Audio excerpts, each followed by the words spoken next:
அகிலமெங்கும் உள்ள தமிழ் நேயர்கள் அனைவருக்கும் பரம்பரை ஜோதிடர் உங்கள் மனோ பாலாஜியின் அன்பான வணக்கம். கன்னி ராசி அன்பர்களுக்கு குரு பகவான் வக்ர நிவர்த்தி.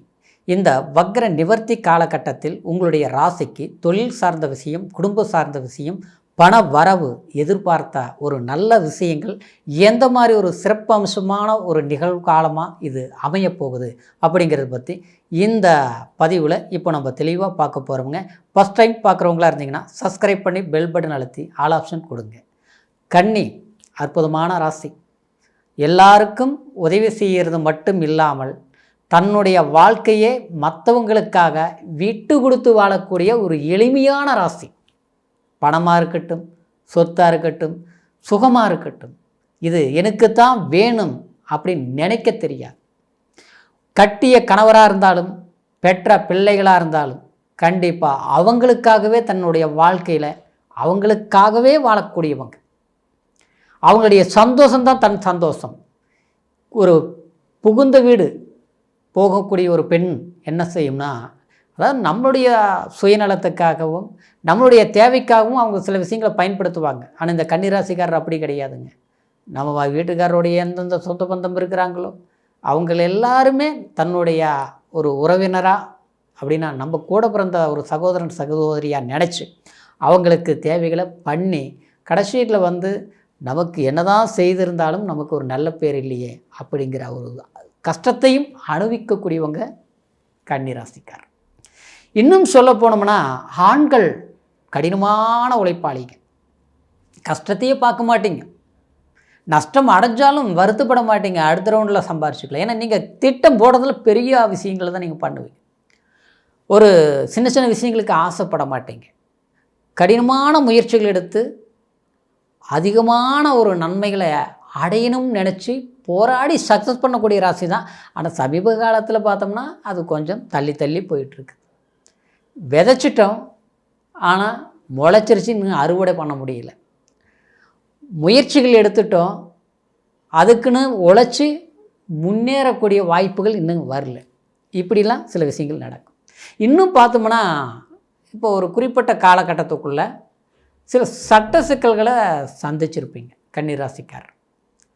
ஒன்று நமக்கு வர வேண்டியதுக்காக போராடிட்டு இருப்பீங்க தனிப்பட்ட ரீதியில், இல்லையா அதாவது வாங்காத கடனுக்கோ அல்லது வாழ்க்கை சார்ந்த சில பிரச்சனைகள், சொத்து பிரச்சனை, பூமி பிரச்சனை, ஒரு டாக்குமெண்ட் பிரச்சனை, இந்த மாதிரி சில பிரச்சனைகளுக்காக வழக்குகளை சந்திக்கக்கூடிய சிலருக்குலாம் வாழ்க்கையினாலே கணவன் மனைவிக்குள்ளேயே சில பிரச்சனைகள் கூட சில போராட்டங்கள் அனுபவிக்கக்கூடிய இந்த மாதிரி சில பிரச்சனைகள் வந்தது பார்த்தீங்களா. குரு 10 வக்ர நிவர்த்தி ஆகிட்டார், சரிங்களா. நேர்கதி குரு பகவான். அப்போது ஜூன் மாதத்து வரைக்குமே, ஜூன் மாதம் தொடங்கிறதுக்கு முன்னால் வரைக்குமே கண்டிப்பாக இந்த காலகட்டத்தில் சில பிரச்சனைகளிலிருந்து விடுதலை ஆகிருவீங்க. அதே சமயத்தில் வேலை உத்தியோகம் சார்ந்த வருமானத்துக்கு உண்டான வாய்ப்புகள் அமையும். சில இடத்துல வேலை போயிடுச்சு, வேலையில் பிரச்சனை, எங்கே போனாலும் நிரந்தரமாக ஒரு இடத்துல வேலை செய்ய முடியல. 10 பேர் இல்லை 50 பேர் வச்சு வேலை செஞ்சுட்டு இருந்தோம், இன்றைக்கி பார்த்தா 4 பேர் வச்சு செய்கிறதுக்கு சம்பளம் கொடுக்கறதுக்கு முடிய மாட்டேங்குது. ஆர்டரை முழுசாக முடிக்க முடிய மாட்டேங்குது. வர்ற ஆளுங்க நிரந்தரமாக நிற்க மாட்டேங்கிறாங்க. அப்புறம் அதே வந்த பிறகு பார்த்தோம்னா அவங்களுக்கு நமக்கு ஒத்து வர மாட்டேங்குது. நாம் என்ன தான் நம்ம விட்டு கொடுத்து போனாலும் நம்மக்கிட்ட வேலைக்கு வர்றவங்க முதலாளி மாதிரி நடந்துக்கிறாங்க, நாம் தொழிலாளி மாதிரி நடந்துக்கிறோம். இப்படி ஏன் இது பண்ணுறோம், எதுக்கு பண்ணுறோம், கம்முன்னு நம்மக்கிட்ட இன்றைக்கி ஒரு வேலைக்கு போகிறவங்களுக்கு இருக்கிற நிம்மதி சந்தோஷம் நம்ம சொந்தமாக பண்ணாலும் இல்லையே. இப்படி ஒரு சூழ்நிலைகள் எல்லாமே கன்னிராசிக்காரருக்கு சுய தொழில், சொந்த தொழில் செய்கிறவங்களுக்கு இந்த மாதிரி சிரமங்கள் அனுபவிச்சிருப்பீங்க.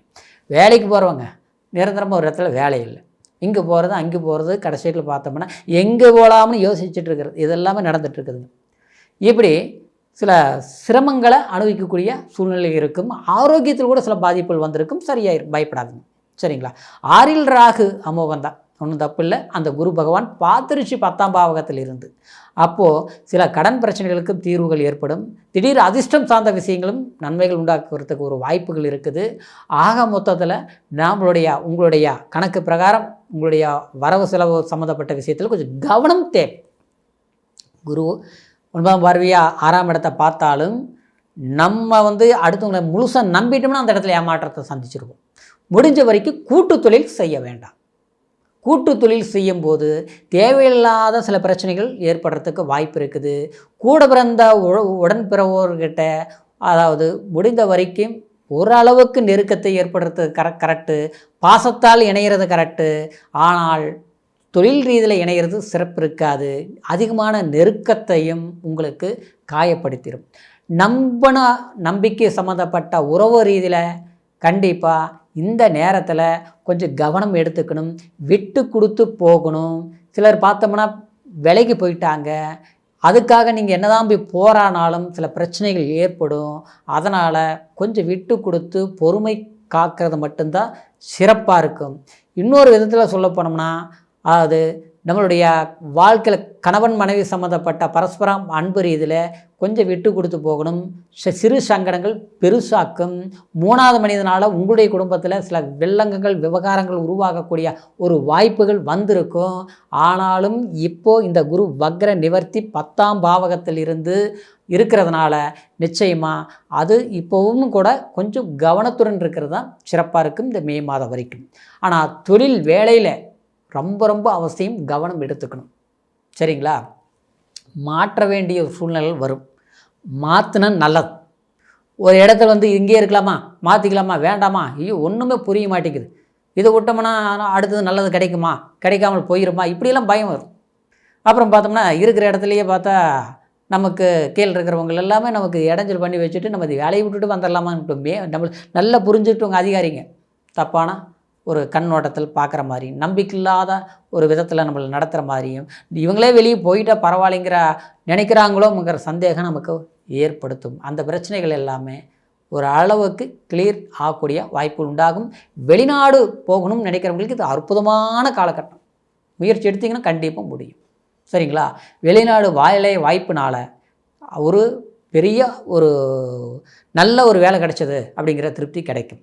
அப்புறம் அரசாங்க சம்மந்தப்பட்ட துறையில் வேலை செய்யணும்னு நினைக்கிறவங்க கூடியவங்களுக்கு அதாவது இந்த நேரத்தில் ஒரு எக்ஸாம் எழுதுறது எல்லாமே ஏற்கனவே எல்லாம் வந்திருக்க வேண்டியது ஒரு மார்க்கில் போயிடுச்சு, பாயிண்டில் போயிடுச்சு, ஜஸ்ட்டில் போயிடுச்சு. கூட வந்தவங்களுக்கு அவங்களுக்கு எல்லாம் பாஸ் பண்ணிட்டாங்க. அவங்களாம் நம்மளை விட கொஞ்சம் குறைந்த மதிப்பெண்கள் எடுக்கக்கூடியவங்களுக்கு கூட அந்த வாய்ப்புகள் அமைஞ்சிருச்சு. நம்ம நல்லா பண்ணுறவங்களுக்கு என்னொன்னே தெரியல, எல்லாமே கைக்கு வந்த மாதிரி அப்படியே போயிடுச்சு அப்படிங்கிற ஒரு சூழ்நிலை கடந்த காலத்தில் நடந்திருந்தாலும் இப்போ இந்த வக்ர நிவர்த்தினால் கண்டிப்பாக ஒரு வேலைவாய்ப்பு அரசாங்க சார்ந்த விஷயத்துலையும் சாதகமான ஒரு முன்னேற்றத்தை ஏற்படக்கூடிய ஒரு காலகட்டமாக இருக்கிறதுனால இந்த வக்ரகதி காலத்தில் தட்சிணாமூர்த்திக்கு கொண்டக்கடலை மாலை போட்டு வணங்குறது சிறப்பாக இருக்கும். அதே மாதிரி மஞ்சள் நிற பூக்களை தட்சிணாமூர்த்திக்கு அதாவது குரு பகவானுக்கு வழிபாடு பண்ணுறது நல்லாயிருக்கும். அதிகபட்சமாக இந்திரனை வழிபாடு பண்ணலாம். பிரம்மா கோயிலுக்கு போயிட்டு வர்றது ரொம்ப சிறப்பு. சரிங்களா? இந்த காலகட்டத்தில் பிரம்மனை வழிபாடு பண்ணுறது இது இல்லாமல் ஒரு சிறப்பான யோகத்தை கொடுக்கும். கன்னிராசிக்காரருக்கு ஏன் பிறந்தோம், எதுக்காக கஷ்டப்பட்டுட்டு இருக்கிறோம், என்னன்னே தெரியல, நம்ம பிறந்திலிருந்து ஏதோ ஒரு பிரச்சனையில் சந்திச்சுட்டு இருக்கிறோம் நினச்சி வருத்தப்படுறீங்க இல்லைங்களா? 10ல் இருக்கிற போது கர்மஸ்தானத்தில் குரு சஞ்சாரம் பண்ணும்போது பிரம்மேஸ்வரரை வழிபாடு பண்ணுங்கள். கண்டிப்பாக திருப்பட்டூர் கூட போயிட்டு வரலாம். இல்லை அவ்வளோ தூரம் போக முடியல, பக்கத்தில் இருக்கிற கோயிலுக்கு கூட போயிட்டு வாங்க. பிரார்த்தனைகள் பண்ணுங்கள். சிறப்பாக ஒரு நல்ல ஒரு மாற்றத்தை நிச்சயமாக கன்னிராசி நண்பர்கள் ஏற்படுத்தும். இப்போ சொன்ன பலன் கோச்சார் அடிப்படையில் நான் சொல்லியிருக்கிறதுனால பிறப்பு ஜனன ஜாதகத்தையும் ஒரு முறை பார்க்கணும். அதுதான் கரெக்டு. காரணம் என்னென்னா சந்திரனுங்கிறது ராசிங்கிறது நம்மளுடைய மதி. அதே மாதிரி நம்மளுடைய லக்னங்கிறது நம்மளுடைய விதி. அது கிடைக்குங்கிற ஒரு பாக்கியத்தை அடைய முடியும். என்னங்க கிடைக்குங்கிறது தானாக இருந்தால் கிடைச்சிடாது, அது வேறு விஷயம். ஆனால் நம்மளுடைய எது கிடைக்குங்கிறது ஒரு கண்ணாடி மாதிரி நம்மளோட ஜாதகத்தை பிரதிபலிக்கக்கூடிய ஒரு தன்மை ஒரு ஜாதகத்துக்கு உண்டு. உங்களுடைய பிறந்த டேட் ஆஃப் பர்த் டைமுக்கு உண்டு. சரிங்களா? இந்த பிரபஞ்சத்தில் எல்லாருக்கும் எல்லா நேரத்துலையும் கிடைக்கிறதில்ல. சரிங்களா? சிலர் பார்த்தோம்னா 60 வயசில் பெரிய கோடீஸ்வரர் ஆவாங்க. சிலர் பார்த்தோம்னா 30 வயசுலேயே பெரிய அற்புதமான ஒரு மனிதர்களாக வந்துடுவாங்க. ஆனால் மறுபடியும் பார்த்தோம்னா கீழே விழுந்துருவாங்க. சிலர் பார்த்தோம்னா விழாமல் அப்படியே ஏறிட்டே இருப்பாங்க. எல்லாமே அவங்களுடைய வாழ்க்கை எப்படி இருக்குன்னு நம்ம ஜாதகத்தை பார்த்து கண்டிப்பாக நிர்ணயம் பண்ண முடியும். உங்களுடைய வாழ்க்கை எப்படி இருக்குது, உங்களுடைய குழந்தைகளோட எதிர்காலம் எப்படி இருக்கும், நீங்கள் செய்யக்கூடிய தொழில் ஸ்தான பலம் எப்படி இருக்கும் அப்படிங்கிறத உங்களுடைய ஜாதகம் மூலியமாக தான் முழுமையாக தெரிஞ்சுக்க முடியுங்கிறதுனால உங்களுடைய ஜாதகத்தை இது வரைக்கும் பார்க்காமல் இருந்து நம்மக்கிட்ட பார்க்கணும்னு நீங்கள் நினச்சிங்கன்னா கீழே இருக்கிற நம்பருக்கு ஃபோன் பண்ணி உங்களுடைய தேதி நேரம் ஊர் மூணையும் தெரியப்படுத்தி ஆன்லைன் மூலியமாக கூட தூர தேசத்தில் இருந்தால் கண்டிப்பாக ஆன்லைன் மூலியமாக கூட பலன்களை முழுமையாக கேட்டு தெரிஞ்சுக்கலாம். இந்த குரு வக்ர நிவர்த்தி காலத்திலிருந்து கன்னிராசி அன்பர்களுக்கு இனி வரக்கூடிய காலம் சாதகமாக இருக்கும் அப்படிங்கிற ஒரு நம்பிக்கையோட மீண்டும் அடுத்த பதிவில் சந்திக்கும் வரைக்கும் நன்றி, வணக்கம்.